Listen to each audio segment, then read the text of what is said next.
أعوذ بالله من الشيطان الرجيم. بسم الله الرحمن الرحيم.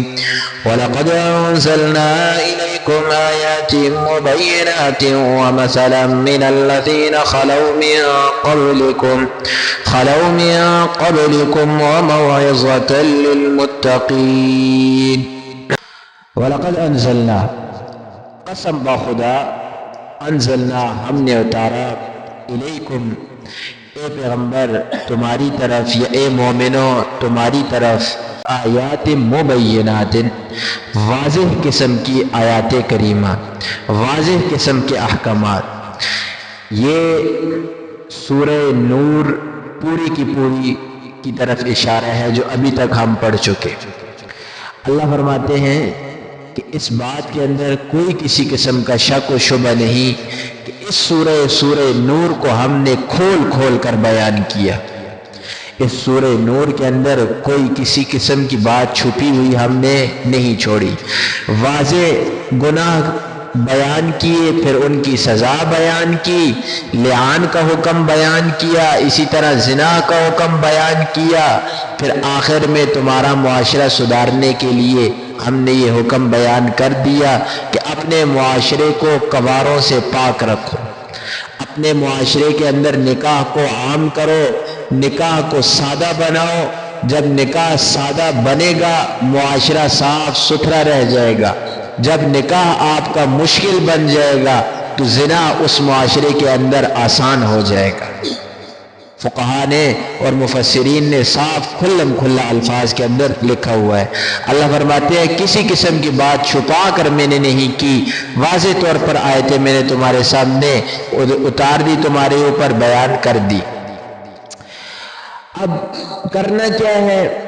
ان آیات کریمہ کے اوپر عمل کرنا ہر مسلمان کے لیے فرض ہے.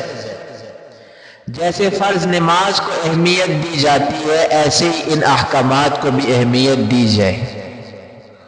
اب معاشرہ اس چیز کو قبول کر ہی نہیں رہا.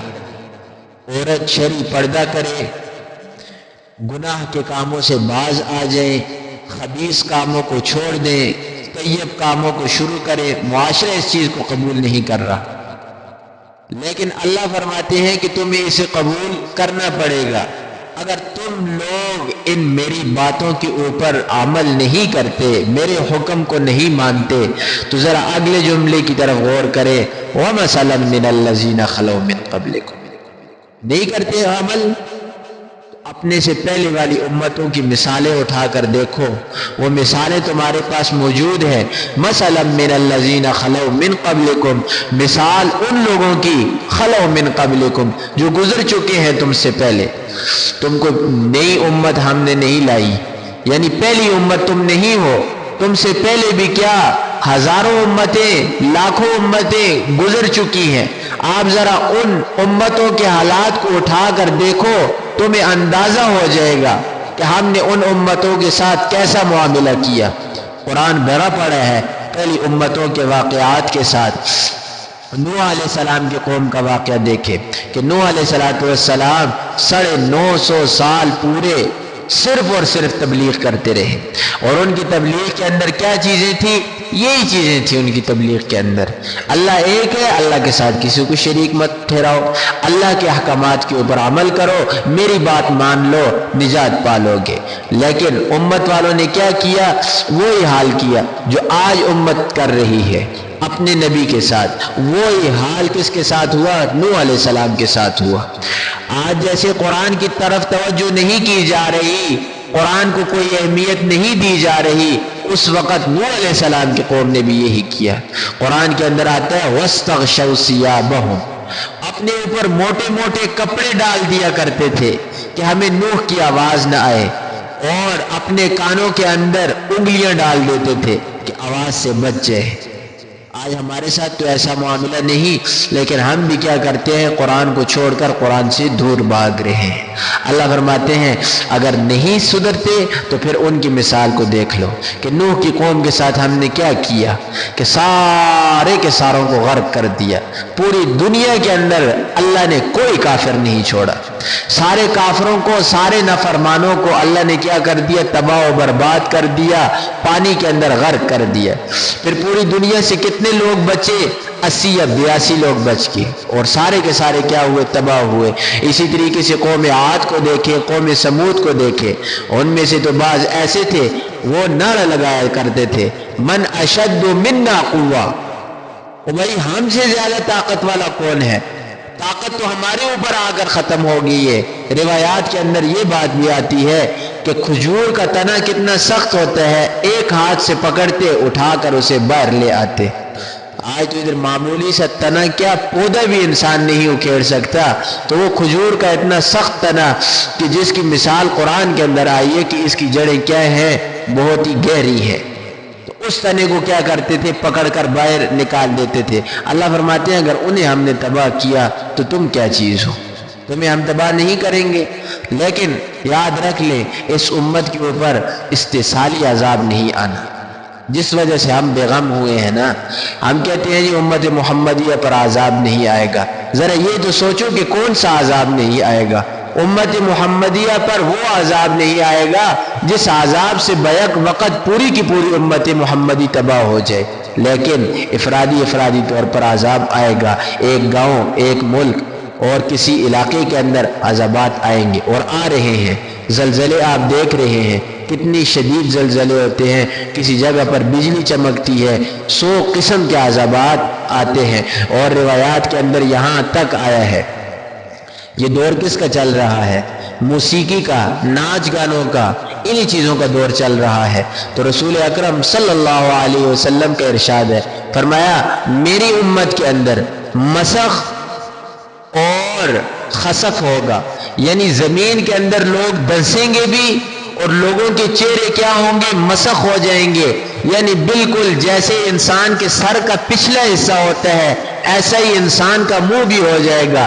سوال کیا گیا ہے اللہ کے رسول کب ہوگا، کیسے ہوگا؟ فرمایا بعض نوجوان لڑکے اور لڑکیاں رات کو صحیح حالت کے اندر سوئیں گے، رات کو بالکل ٹھیک ٹھاک ہوں گے اور موسیقی سن رہے ہوں گے، ناچ گانے سن رہے ہوں گے، شرابیں پی رہے ہوں گے، اپنی موج مستی کے اندر ہوں گے، صبح اٹھیں گے بندر اور خنزیر بنے ہوئے ہوں گے۔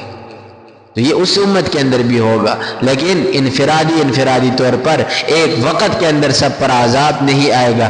اللہ فرماتے ہیں اگر ویسے نہیں مانتے تو ایسے تو مانو گے نا۔ پھر بھی بالفرض اگر دنیا کے اندر عذاب نہیں آتا، دنیا کے اندر بس خوشحال رہ کر اللہ کی نافرمانی کر کے مر جائیں گے، تو رسول اکرم صلی اللہ علیہ وسلم کا ارشاد سنیے، فرمایا من مات فقد قامت قیامتہ، مریں گے آنکھیں بند ہوں گی، لمبی قیامت کے انتظار کوئی نہیں۔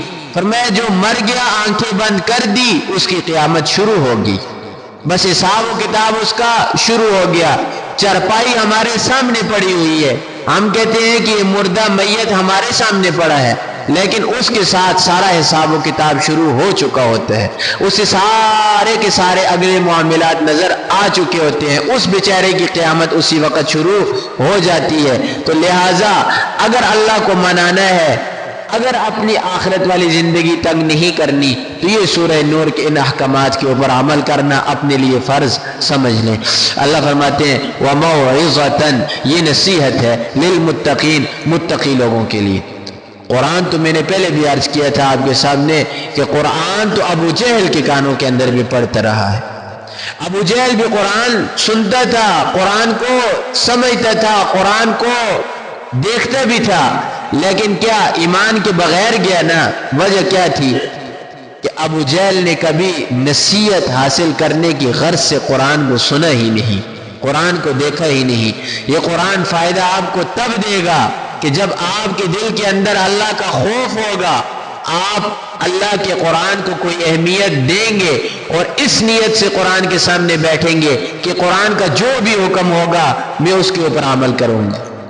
جس کے دل سے یہ والا خیال نکل گیا، جس کی نیت یہ والی نہیں ہے قرآن کے سامنے بیٹھنے کی کہ میں قرآن کے سامنے بیٹھ کر اس سے نصیحت حاصل کروں، اسے قرآن کو فائدہ نہیں دے گا۔ اللہ فرماتے ہیں یہ ساری باتیں تو نصیحت ہے، لیکن کس کے لیے ہے؟ متقین کے لیے ہے، جن لوگوں کے دل کے اندر اللہ کا خوف ہے۔ اب آگے توحید کا بیان ہے۔ منافقین کے چہرے کو کھولا جا رہا ہے کہ منافق اور مومن کے اندر فرق ہے۔ منافق اوپر سے بنتا ہے، مومن اوپر سے اتنا نہیں بنتا جتنا مومن دل سے صاف ہوتا ہے۔ یہ فرق ہے۔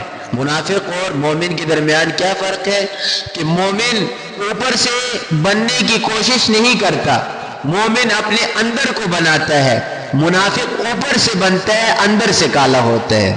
بس یہ سادے کے سادے الفاظ کے اندر یہ سب سے بہترین تشریح ہے منافق اور مومن کے درمیان فرق کی۔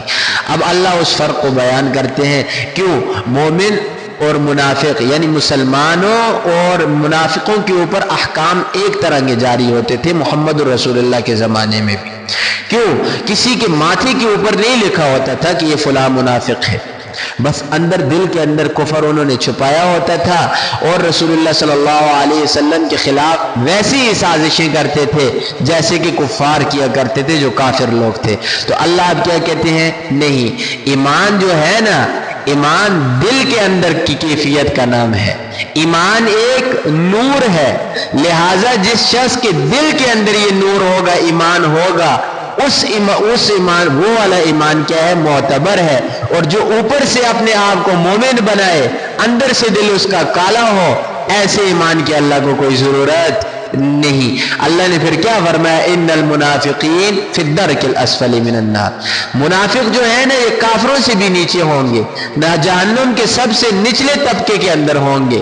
عرض پہلے بھی کر چکا ہوں کہ کبھی بھی نادرہ کے دفتر کے اندر مسلمان لکھانے سے انسان مسلمان نہیں بنتا۔ انسان مسلمان بنتا ہے، مومن بنتا ہے مومنوں اور مسلمانوں والے کام کرنے سے۔ ماں باپ کی گود کے اندر آ کر کلمہ مل گیا، بس روایتی طور پر، رواج کے طور پر نمازیں پڑھ لی، ہم کہیں گے مومن نہیں۔ اللہ فرماتے ہیں میری جنت اتنی سستی تو نہیں۔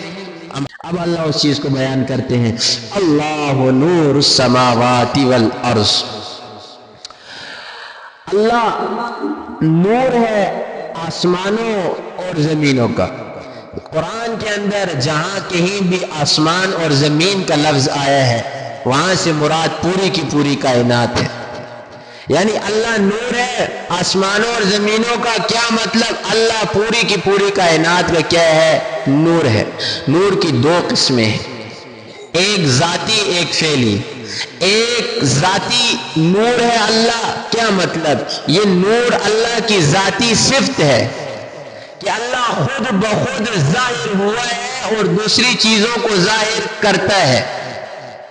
اللہ کو کسی نے پیدا نہیں کیا، خود بخود ہے اللہ، اللہ کسی کا محتاج نہیں، اور جو چیزیں ظاہر ہو رہی ہیں ان کو ظاہر کرنے والا کون ہے؟ اللہ ہے۔ اور دوسرا نور کون سا؟ نور فعلی۔ فعلی نور کیا؟ کہ اللہ اپنے نور کے ساتھ لوگوں کو ہدایت دیتا ہے۔ وہ نور کیا ہے؟ وہ اللہ کا نور قرآن ہے۔ وہ کیا ہے؟ اللہ کا نور رسول اللہ صلی اللہ علیہ وسلم کی تعلیمات ہے۔ یہ کیا ہے؟ نور ہے۔ اس سے اللہ جسے چاہتا ہے ہدایت دیتا ہے۔ یہ جس کے دل کے اندر یہ نور، یہ ایمان کا نور ہوگا وہ مومن ہے، اور جس کے دل کے اندر یہ ایمان والا نور نہیں ہوگا یا تو وہ منافق ہے یا وہ نافرمان ہے۔ کامیاب کون سا مومن ہے؟ جس کے اندر حقیقی نور ہوگا، جسے اللہ کی طرف سے عطا کیا ہوا ہوگا۔ اللہ نور السماوات والارض مثل نورہ۔ اب اس نور کی مثال کمشکات، ایک طاقچے کی ہے جس کے اندر انسان دیا وغیرہ جلاتا ہے۔ فیہا مصباح، اس طاقچے کے اندر کیا ہے؟ چراغ ہے۔ المصباح، یہ جو چراغ ہے، فی زجاجۃ، یہ شیشے کے اندر ہے۔ الزجاجۃ، یہ شیشہ کیسا ہے، اس شیشے کی صفائی کیسی ہے؟ فرمایا کأنہا کوکب دری یوقد، کأنہا کوکب دری، ایک ایسے ستارے کی طرح ہے یہ شیشہ جو ستارہ چمکدار ہو۔ اور فرمایا یوقد، اس چراغ کو کس کے ساتھ جلایا جاتا ہے؟ یوقد، یہ جلایا جاتا ہے من شجرۃ، ای من زیت شجرۃ، ایسے درخت کے تیل کے ساتھ، مبارکۃ، جو برکت والا ہے۔ وہ درخت کون سا ہے، اس کا تیل کون سا ہے؟ فرمایا زیتونۃ، وہ زیتون کا تیل ہے۔ لا شرقیۃ ولا غربیہ، جو نہ مشرق کے اندر ہے نہ مغرب کے اندر ہے، یعنی جس کا جھکاؤ نہ مشرق کے اندر ہے نہ مغرب کے اندر ہے۔ کیا مطلب؟ درمیان کے اندر ہے۔ خوبصورت قسم کی اسے ہوا لگتی ہے اور نہ دھوپ کا اثر کم ہوتا ہے نہ زیادہ ہوتا ہے، بالکل درمیان کے اندر ہے۔ آپ دیکھ لیں مشاہدے کے اندر، جو درخت ایسے درمیان کے اندر ہوگا جسے ہوا وغیرہ کھلی لگتی ہوگی، نہ اس کے اوپر کوئی آفت آئے گی، نہ مصیبت آئے گی، نہ کوئی اور چیز آئے گی، اس کا پھل بھی بالکل صاف ہوگا، اس درخت کا قد و قامت بھی بالکل برابر ہوگا، صاف ستھرا وہ درخت ہوگا۔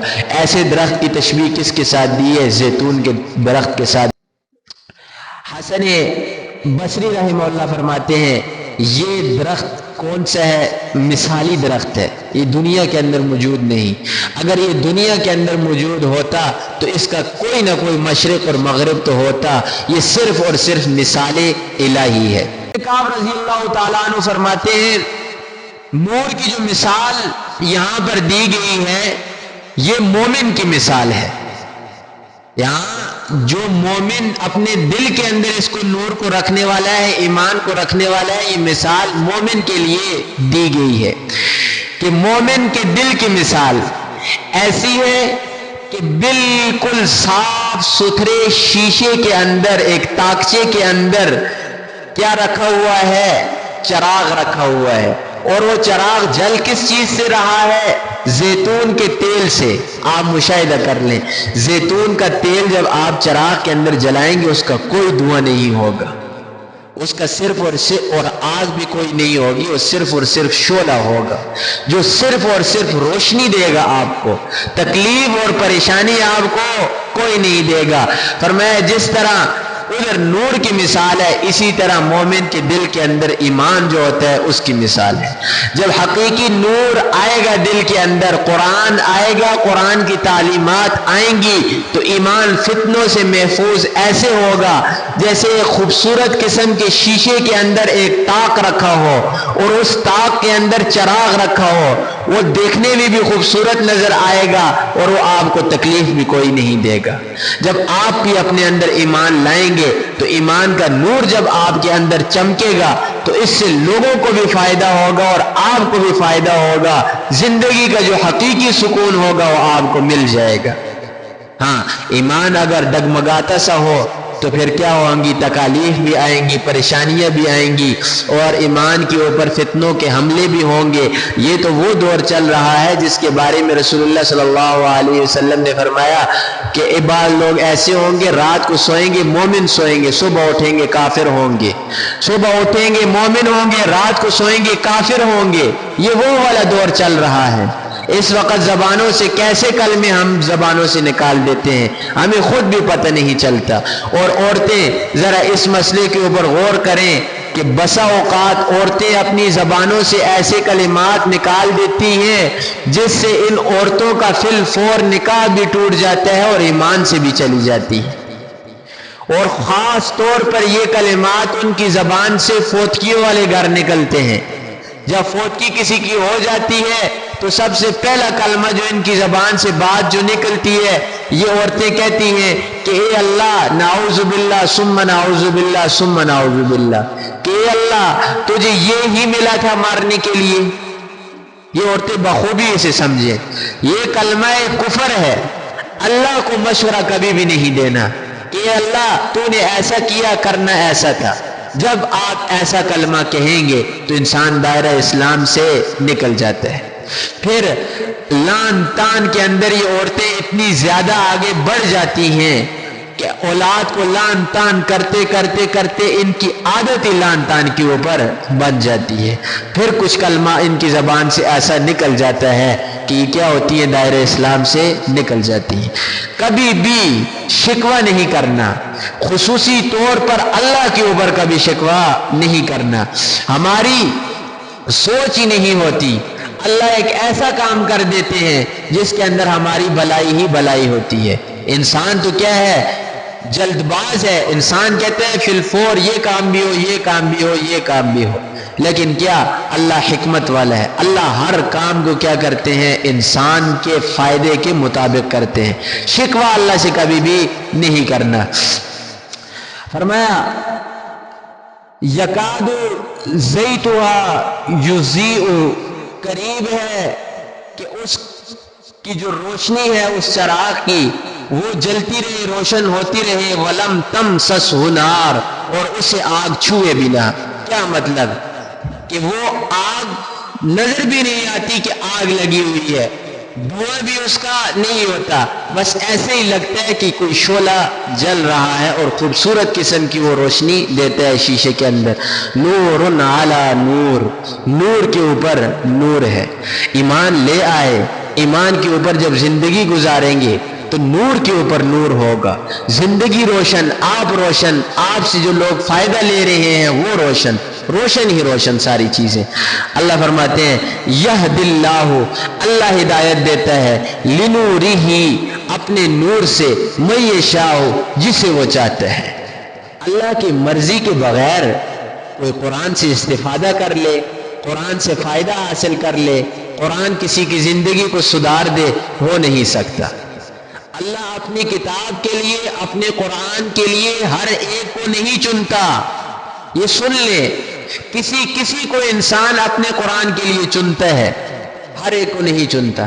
جس کو قرآن کے لیے اللہ نے چن لیا، چاہے قرآن پڑھنے کے لیے، قرآن سننے کے لیے، قرآن پڑھانے کے لیے، وہ یہ سمجھ لے کہ میری خوش نصیبی ہے.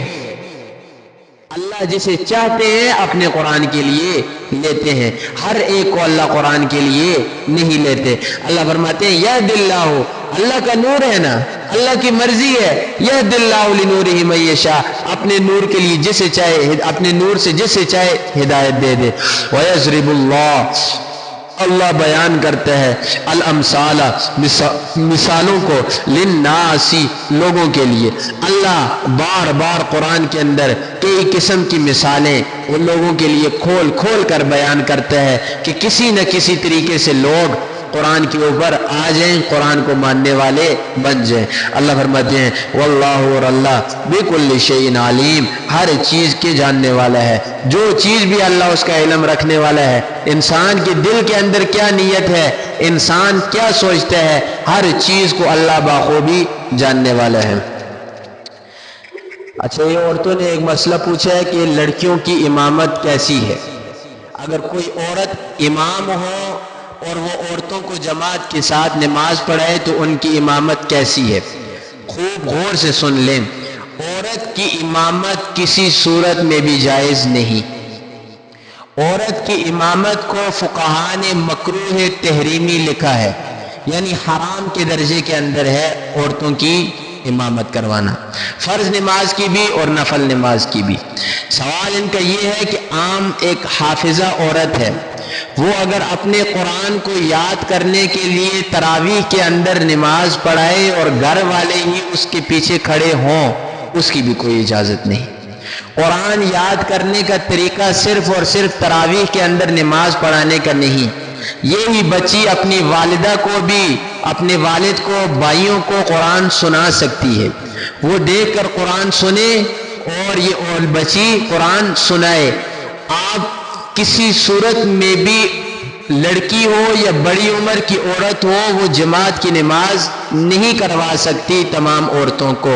ہاں، اتنا ایک فقہاء نے اجازت دی ہے اس بات کی، اگر کسی محلے کے اندر کوئی بالکل مسجد کی ایسی جگہ ہو، مسجد کے اندر جہاں پر مردوں کا بھی راستہ علیحدہ ہو اور عورتوں کا بھی علیحدہ راستہ ہو، اور کسی قسم کا کوئی فتنے کا خطرہ نہ ہو، پتہ نہ چلتا ہو عورتیں کس وقت آتی ہیں کس وقت جاتی ہیں، کون سا عورتوں کا راستہ ہے، اس صورت میں مسجد کے اندر امام کے پیچھے عورتوں کی جماعت کو جائز قرار دیا گیا ہے۔ لیکن عورت کی امامت کسی صورت کے اندر جائز نہیں ہے، چاہے وہ فرض نماز ہو یا نفل نماز ہو۔ حضرت عائشہ رضی اللہ تعالی عنہا سے سوال کیا گیا کہ اے امی، عورتوں کی نماز کے بارے میں آپ کا کیا خیال ہے؟ تو اما عائشہ رضی اللہ تعالی عنہ نے فرمایا کہ عورتوں کی جماعت کے اندر کسی قسم کی کوئی خیر نہیں، صرف اور صرف عورتوں کی اگر جماعت ہوگی تو اس کے اندر فتنے کا خطرہ ہوگا، اس کے علاوہ خیر کوئی بھی نہیں۔ مسجد کے اندر جو مرد حضرات آتے ہیں تو ان کی خیر کیا ہے؟ شر کے اوپر غالب ہے، ان کا آنے کے ساتھ کوئی شر کسی قسم کا نہیں بنتا، خیریں بہت زیادہ بنتی ہیں۔ خیریں کیسے بنتی ہیں کہ دو بھائی آئیں گے، آپس میں ملیں گے، اتفاق ہوگا، اتحاد ہوگا، کافروں کی نظر جب مردوں کے اوپر پڑے گی تو جمگھٹا ان کا زیادہ انہیں نظر آئے گا، تو کفر کے اوپر مسلمانوں کا غلبہ ہو جائے گا۔ سب سے بڑی وجہ جماعت کی نماز کی جو مردوں کی ہے یہ ہے۔ اور امی عائشہ نے فرمایا کہ عورتوں کی جماعت کے اندر کوئی خیر نہیں، کسی قسم کی جماعت کے اندر امام لڑکی نہیں بن سکتی۔ اللہ